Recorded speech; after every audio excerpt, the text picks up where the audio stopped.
अस्सलाम वालेकुम dear students. प्यारे बच्चों, आज हम क्लास 7th साइंस का एक अहम चैप्टर जिसका हमने कुछ हिस्सा पिछली बार भी डिस्कस किया, यानी एसिड्स, बेस एंड सॉल्ट्स। पिछली बार हमने ब्रीफली पढ़ा एसिड्स, बेस और सॉल्ट्स हम किन्हें कहते हैं। तो उन्हीं को आज हम एक एक करके डिटेल में पढ़ेंगे कि एसिड्स, बेसिस और साल्ट्स क्या होती हैं, इनकी प्रॉपर्टीज़ कैसी होती है और ये कैसे हम इन्हें तैयार करते हैं। चलिए शुरू करते हैं। जैसा कि आप देख रहे हो, हाउ एसिड्स आर फॉर्मड। जो हमारे पास एसिड होते हैं ये कैसे बनते, इनको कैसे हम तैयार करते हैं। प्यारे बच्चों, जैसे कि अपने पिछले लेक्चर में मैंने आपको बताया था कि एसिड्स दो किस्म के होते हैं, organic acid, inorganic acid. Inorganic acids को हम मिनरल एसिड्स भी कहते हैं। ऑर्गेनिक एसिड होगी वो एसिड्स होगी जो नेचुरली चीज़ में पाया जाता है। मिसाल के तौर पर हमने देखा था कि हमारे पास बहुत सारे फ्रूट्स या वेजिटेबल्स होते हैं जिनमें एक खट्टापन मौजूद होता है। वो खट्टापन जो मौजूद होता है वो एसिड की मौजूदगी से उनमें पाया जाता है। मिसाल के तौर पर हमने देखा था लेमन जो होता है उसमें, लेमन या टैमरिंड जिसे हम तमरी भी कहते हैं, उसमें टार्टारिक एसिड पाया जाता है। विनेगर जिसे सिरका हम कहते हैं उसमें एसिटिक एसिड पाया जाता है। इस तरह जो एंट्स होते हैं वो जब हमें डंक मारती हैं उनमें फॉर्मिक एसिड पाया जाता है। तो ये सभी चीज़ें, ये नेचुरल एसिड्स हैं, ये कुदरती तौर पर इन चीज़ों में मौजूद होते हैं।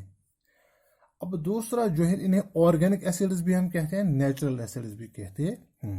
लेकिन जो दूसरी कैटेगरीज इनकी है, इनऑर्गेनिक एसिड्स, तो वो हम देखेंगे उनको हम कैसे तैयार करते हैं। इनऑर्गेनिक एसिड्स भी हम उन्हें कहते हैं या मिनरल एसिड्स भी हम उन्हें कहते हैं, क्योंकि मिनरल से ही वो तैयार होते हैं। तो जैसा कि आप देख रहे हो, एलिमेंट्स आपने देखे होंगे। एलिमेंट्स को हम दो ब्रॉड कैटेगरीज में कैटेगराइज करते हैं, यानी मेटल्स, नॉन मेटल्स। यानी जितने भी एलिमेंट्स हैं उनको या तो मेटल होंगे या नॉन मेटल होंगे। मिसाल के मेटल्स में हमारे पास आएगा सोडियम है, मैग्नीशियम है, कूपर है। इस तरह नॉन मेटल्स में कार्बन है, सल्फर है, और भी बहुत सारी चीज़ें हैं। मिसाल हमने यहाँ पे इस एसिड कैसे हम बनाते हैं इसको समझने के लिए मैंने इन की मिसाल ली है। चाहे मेटल हो या नॉन मेटल हो,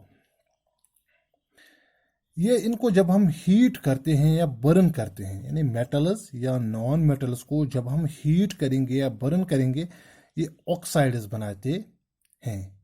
मिसाल के तौर पर हम लेंगे मैग्नीशियम, जो है ये एक मेटल है।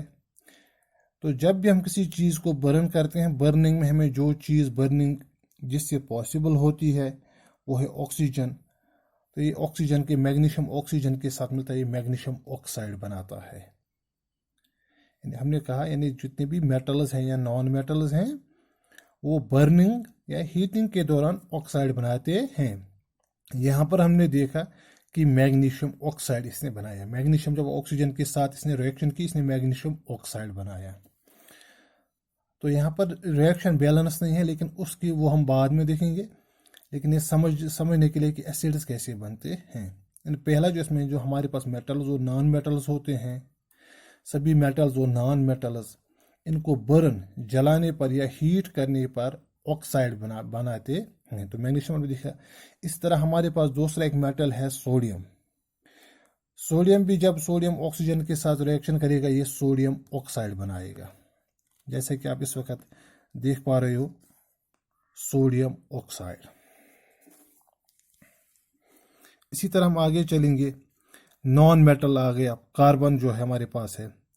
कार्बन जब ऑक्सीजन के साथ मिलता है तो कार्बन डाइऑक्साइड बनाता है। यानी वो ऊपर मैग्नीशियम और सोडियम ये मेटल्स में आते हैं, यानी मेटल्स भी ऑक्साइड बनाते हैं, नॉन मेटल्स भी, जैसे कि कार्बन प्लस ऑक्सीजन, यह हमें देगा कार्बन डाइऑक्साइड। तो इसी के बाद और एक मेटल है सल्फर जो हमारे पास है। सल्फर आप देखते हो कि माचिस जो मैच बॉक्स होता है उसमें इस्तेमाल होता है।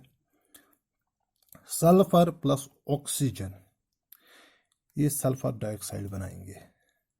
तो आपने यहाँ मुझे लगता है ये आपको समझ आया होगा कि जितने भी मेटल्स और नॉन मेटल्स होते हैं उनको जब हम हीट करते हैं या बर्न करते हैं वो ऑक्साइड्स बनाते हैं।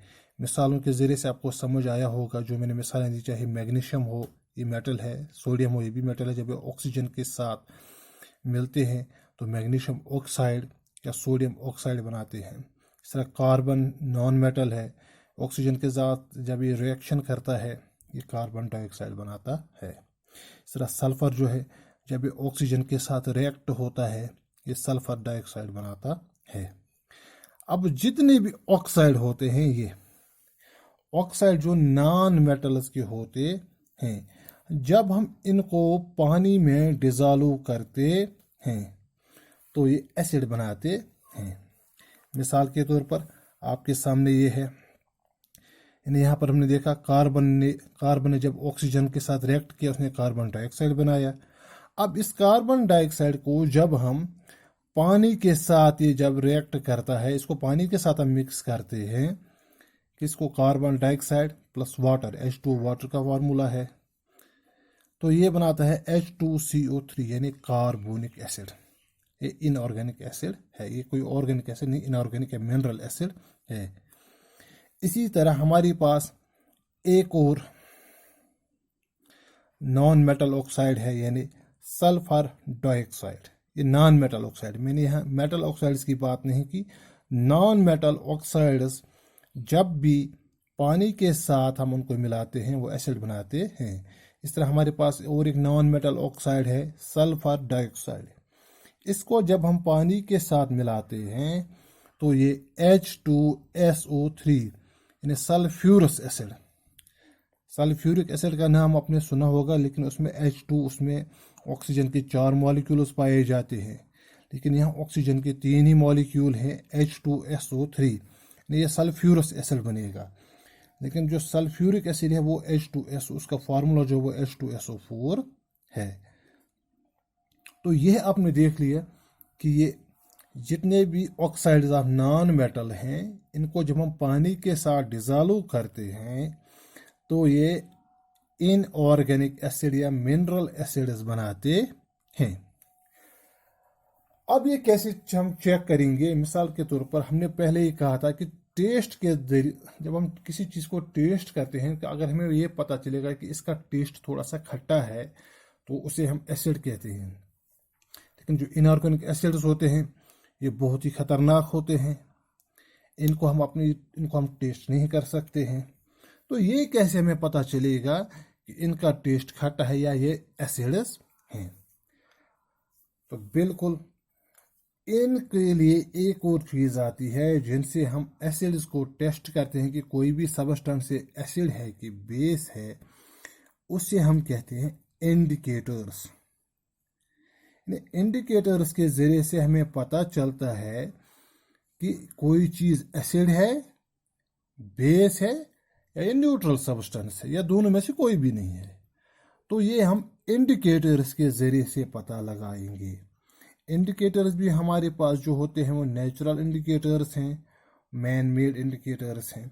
जैसे आपने देखा होगा लिटमस पेपर जो है, लिटमस पेपर जो होता है, अगर आप मैं यहाँ पे बताऊंगा, जब हम इस सोल्यूशन जो यहाँ पे हमने ये सोल्यूशन तैयार हो गई कार्बोनिक एसिड जिसे कहते हैं या सल्फ्यूरिक एसिड, इसमें अगर हम ब्लू लिटमस पेपर डालेंगे उसका कलर रेड हो जाएगा। वो इंडिकेट, इसका मतलब ये है वो इंडिकेट खुद करता है कि ये सोल्यूशन जो हमारे पास है ये एसिडिक है।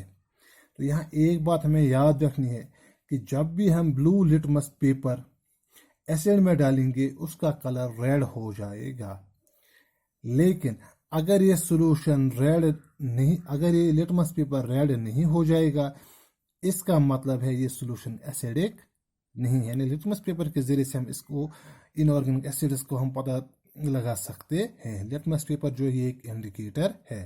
इंशाल्लाह मुझे पूरी उम्मीद है कि आपको जो आज हमने ये पढ़ा कि एसिड्स हम कैसे बनाते हैं और कैसे हमें पता चलेगा ये चीज़ एसिड है। ये आपको अच्छी तरह समझ में आया होगा। इसके बारे में अगर आपको कोई भी क्वेश्चन है तो मैंने आपसे पहले भी कहा है कि मेरे पर्सनल नंबर पे मुझे आपको क्वेरी, जो भी क्वेरी आपकी होगी वो मेरे पर्सनल नंबर पे आप भेज दीजिएगा, मैं आपको आंसर दूंगा। तो इंशाल्लाह नेक्स्ट में हम देखेंगे कि जो ये इंडिकेटर जिसके बारे में आज मैंने पढ़ा, इनके बारे में और साथ में बेसिस के बारे में भी हम पढ़ेंगे। अस्सलाम वालेकुम।